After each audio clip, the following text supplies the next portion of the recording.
Welcome to your daily focus for June the 7th, 2021. My name is Tilly. This is Tarot with Tilly. Thank you. Thank you truly for all the positive, loving, supportive energy you send my way each and every day. I send it right back to you. I'm sorry I'm so late, but I thought I was going to be home hours ago, working hard, sliced off part of my finger, so it's that one. Guess I shouldn't show it to you. It's that one. Oh, it hurts like a dandy. Whew. You know, one of those days. So, that's okay. It could have been worse. It could have been much worse. So, what do we got? We got the 7 energy. So I'm sorry I'm late. Anyways, the 7 energy, standing in your own truth. Be true to yourself. Don't agree to anything that goes against your own moral code. Don't get on somebody else's agenda. Stay in your own lane. Do what you need to focus on. Do what you need to concentrate on. Absolutely. And yeah, life is full of making compromises, but don't compromise by going against the grain of who you are, truly. What's going to upset you, what's going to displease you, what's going to burden you, what's going to weigh you down, what's going to harden you maybe in some way. So be very honest and forthright about what you're saying yes to and what you're saying no to. If we are doing the numerology of the day, it is an 18 energy. So the inner you, that's where you need to seek to find the true answers. Absolutely, when it's the 18 energy. 1 plus 8, though, is a 9. I love the 9 energy because, yes, it is kind of a completion card and ending card. We still are in the lunar eclipse. We won't be much longer. We will have that solar eclipse to set out, trailblaze. But in the meantime, we are still in that lunar eclipse. So we are looking for healing. We are looking for completion. We are looking for letting go, moving past things in our life, changing our perception maybe in some way, changing our lifestyle, our routine in some way to better ourselves. Letting go of the things that weigh us down, take away our time, our energy, our resources, our light, our vibration, our energy, our happiness, our joy. What takes that away from you? And where do things need to change in your life? What we're truly doing is we are preparing the soil for the seeds that we want to plant come that solar eclipse. And that energy will last right up until until the solar eclipse comes again. So November, December, somewhere in there. So 6 months or so. We will be November, December, somewhere in there it'll happen. I'll have to look up the date, but we're looking at about 6 months. So the lunar eclipse that we are visiting right now, we are looking at leaving things behind, things that weigh us down, things that slow us down, things that burden us, things that worry us, fill us with anxiety, fill us with fears, so that we can move forward. And when that solar eclipse comes, we'll be planting those seeds. And those seeds are seeds that are going to take time to grow. Okay, we're looking at the bigger picture. We're not looking at those little things, those little steps. We're looking at the big picture. So what holds you back? What makes you procrastinate? What makes you, just not have that get up and go? And what does give you passion and desire? And how can you make that more a part of your life going forward? So the 9 energy, I love the 9 energy. Now we have the sun in Gemini, we have the moon in Taurus, and of course the moon will move out of Taurus probably by tomorrow, and we'll be getting ready for that solar eclipse that's going to be happening. So right now is about releasing. This is about rejuvenating yourself. This is about taking time to breathe, to look back and seeing what you've accomplished and what you need to change going forward. It could be in our routines, it's plus the Taurus moon. The Taurus moon all by itself is going to make us want to seek some kind of stability or comfort. And that could be financial, that could be environmental, that could be with ourselves, because we have that 18 energy. And that's looking within to understand the balance that we truly need, our own recipe, in order to feel that freedom, in order to feel that liberation, in order to feel that passion and excitement bubbling up inside of us.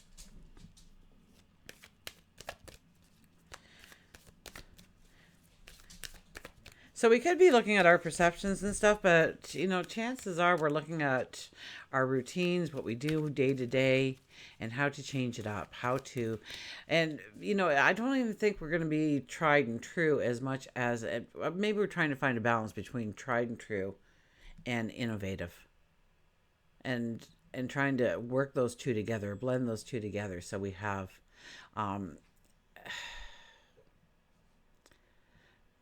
it's not overly conventional, but it's not pie in the sky crazy fantasies either. Okay, so use a little bit of innovation, or innovation, I guess, conventional, tried and true, and try and find the balance between there. I think if anything with the Taurus moon, it's stop and smell the roses. It's taking moments to put our focus, our attention on the people and the things that are dearest to us, and enjoy them and celebrate them and be grateful for them in our lives. Okay, let's see what the cards have to say for us. Eight of Swords. This is changing our perception. This is, how fitting is this card? My goodness, I got goosebumps. The Eight of Swords, okay? We thought we were trapped.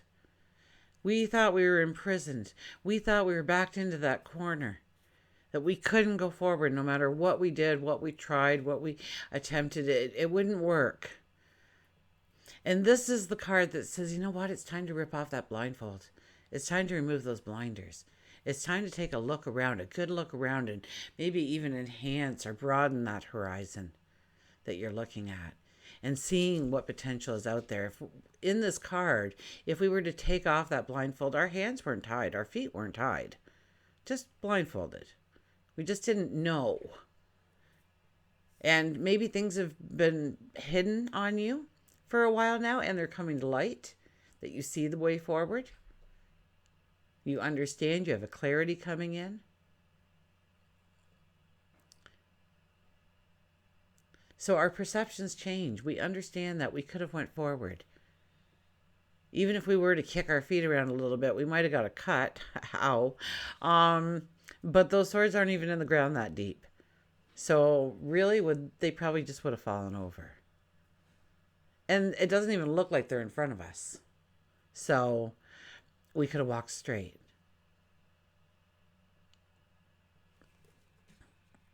So we get this understanding, we get this perception. There's a light coming down in the background, right? We get that enlightenment, that knowing, that clarity. The Ten of Pentacles, the Yes card appears. The Yes card appears as what you desire, what you wish for, what you hope for, what you are working towards, what you are putting your focus on. You will have success. There will be greatness. There will be cause for celebration.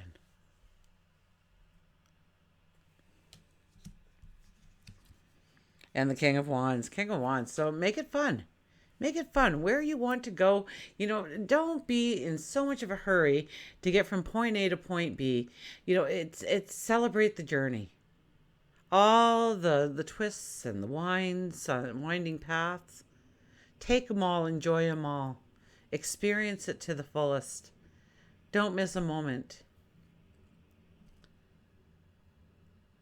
The King of Wands, he's probably the least formal here.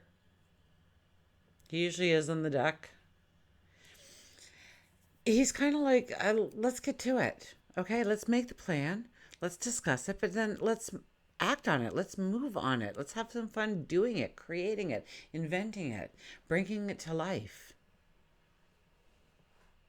So this is our third card. So it's more about the planning right now. It's more about the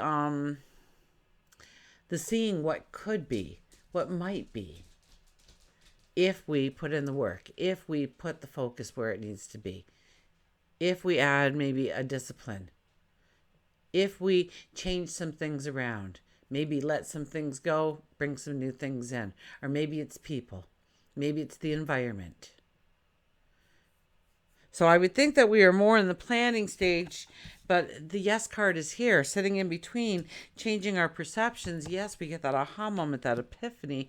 I think our last lunar eclipse, solar eclipse season, so last December, it was all about expecting the aha moment, the revelation, the epiphany, the miracle to happen. And I think Uranus is with the moon right now, so they're happy, but I think they're both like a little having a little tiff with Saturn. So yeah, things can happen out of the ordinary. Don't be go with the flow, see where it leads. Don't get your knickers in a knot. Breathe, step away from it, think it through. I'm going to grab a sip of water.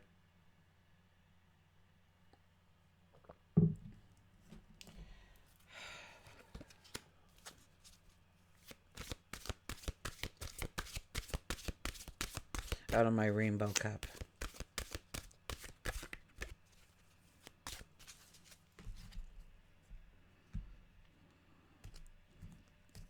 Okay. We have, look at this, creative wonderment. Follow your passion. Follow your passion. What's your passion? What's your dream? What's your desire? Is it music? Is it wonderfully tasting things? Is it wonderlands?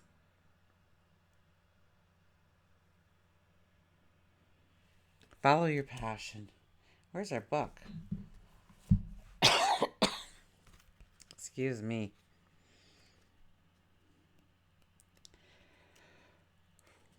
I'm so tired. Oh my goodness. What a day. But I'm not down tired. My body is just saying it's time to start relaxing. Um it's time to go to bed. Okay, creative wonderment. You are able to bring fruition to something within your imagination that you alone have thought of. So, once again, everything fits together, doesn't it? It's amazing how I can grab another deck and it's telling you the exact same thing as we've been talking about all along here. Being creative is relaxing and therapeutic, whether it's cooking, sewing, woodwork, photography, writing, art, whatever it may be that stimulates your imagination. This is time for you to create and inspire others. Utilize your skills. Take classes, follow your passion.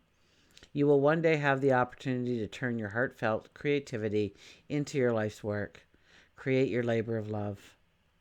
The mantra is, I'm inspired to be creative.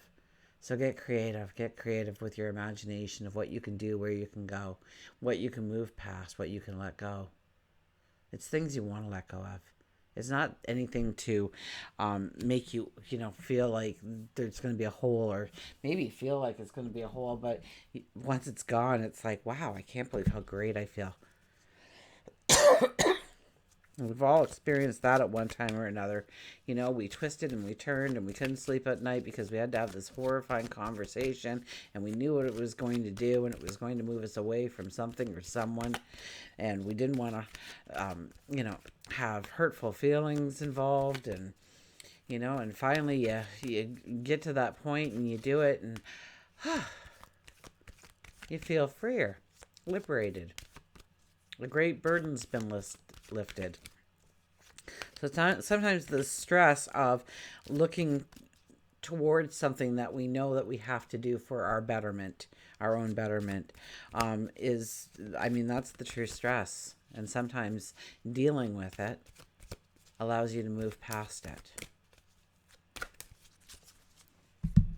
Okay, our animal for today is... See the beauty around you. Absolutely see the beauty around you and within you. We have the beautiful swan. And I know my longtime listeners are singing right now. It's one of my favorite cards too. The swan, partnership, beauty, grace, elegance, and partnership. Partnership is mentioned twice, and I don't think it's a typo. I think relationships are extremely important right now in our lives. And so we may have moments where there's, with the Mercury retrograde, where there's misunderstandings and we take things out of context, and it causes strains because one gets upset at the other. And once they think about it, once they breathe, once they talk about it a little bit, they see where they erred in their thought process, in their communication. And that will happen during the Mercury retrograde. So it's always take a deep breath, take a step back, think it through. A dream is a wish your heart makes when you're fast asleep. In dreams you will lose your heartaches. Whatever you wish for, you keep. Have faith in your dreams, and someday your rainbow will come smiling through. No matter how your heart is grieving, if you keep on believing, the dream that you wish will come true. That's a quote by none other than Cinderella. The swan is associated with the transition from the ugly duckling into the beautiful swan. And in this message, Swan wants you to know that you have been beautiful since the moment of your conception. Your spirit is something that people find beautiful, and Swan wants to remind you that you are loved very much. I love you. I know that for sure. I do. Swan tells you to look deeper within and around yourself to see the beauty all around you. It can be simple things like a flower blooming on the side of the road, a smile from a stranger. Beautiful surrounds you. You may be doubting your love relationship, but Swan reassures you that the partnership is strong. If you're not in a love relationship, this is an indication that a long-lasting and beautiful relationship is right in the next pond. So, see the beauty within, honor it, see the beauty around you, and give up thanks and gratitude. Dream the dream. See how you can go forward in new ways, different ways. And it could be as simple as just changing the street you go down in order to go to work every day. Pick a new street. See what's there. There might be a little corner store that you will like to visit, or a little flower shop that you never knew even existed before. You never know what you're going to find, especially when Uranus is involved, okay? Things can happen out of the blue. So sometimes when we change up our routines a little bit, it pays off big time. I have a tickle in my throat. That's all it is. Until we meet again, remember, I do love you.